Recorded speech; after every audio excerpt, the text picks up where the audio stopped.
Hello everyone.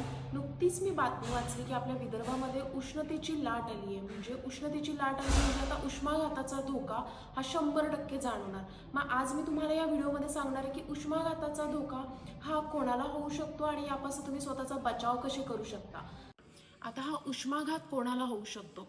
उष्माघात होऊ शकतो फेरीवाले लोक जे आहेत ती, खेळाडू, त्यानंतर शेती व्यवसाय करणारी, बांधकाम विभागातली, त्याचप्रमाणे जे आपले डिलिव्हरी बॉयज असतात, पार्सल पुरवणारी लोक असतात, अशांना उष्माघात होऊ शकतो. त्याचप्रमाणे याच्यामध्ये अजून एक वर्ग आहे तो म्हणजे स्त्रियांचा, जी उन्हाळ्यामध्ये उन्हाळी कामं करायला निघतात, अशांना सुद्धा उष्माघात होऊ शकतो.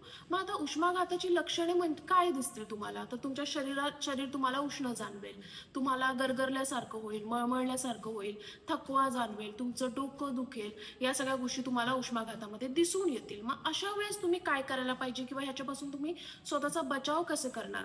तर मला एकच सांगणं आहे की जे तुम्ही बाहेर फिरायला जातात किंवा कामाला जातात, तुम्ही सोबत तुमच्या पाण्याची बाटली ठेवायची. अगदी थोड्या थोड्या वेळाने ते तुम्ही पाणी पित राहायचं. आणि जे फेरीवाली लोक असतात त्यांना सारखंच बाहेर फेऱ्या मारत राहावं लागतं, तर त्यांचा उन्हाशी संपर्क येणारच. मग अशाने काय करायचं, जरा वेळ झाडाखाली किंवा कुठल्या एखाद्या शेडखाली विश्रांती घ्यायची, थोडं पाणी प्यायचं, म्हणजे त्या जेणेकरून उष्माघातापासून त्यांना त्यांचा बचाव करता येईल. कपडे घालतानाही तुम्ही सुती कपडे घालायची, हलक्या रंगांची कपडे तुम्हाला घालायचे आहे. घरी गेल्यानंतर तुम्ही लगेच कूलर किंवा AC मध्ये जाऊ नका.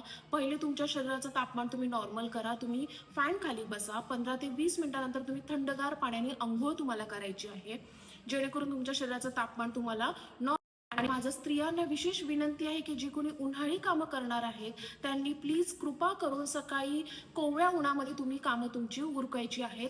पाणी तुम्हाला जास्तीत जास्त प्यायचं आहे. रसाळ फळांचा तुमच्यामध्ये आहारामध्ये तो समावेश तुम्हाला करायचा आहे, ज्याच्यामध्ये कलिंगड, काकडी, हिरव्या पालेभाज्या अशा गोष्टींचा आहारामध्ये तुम्ही त्यांचा समावेश करा, जेणेकरून तुमचा उष्माघातापासून तुमचा बचाव होईल. आणि हा व्हिडिओ जास्तीत जास्त लोकांना शेअर करा.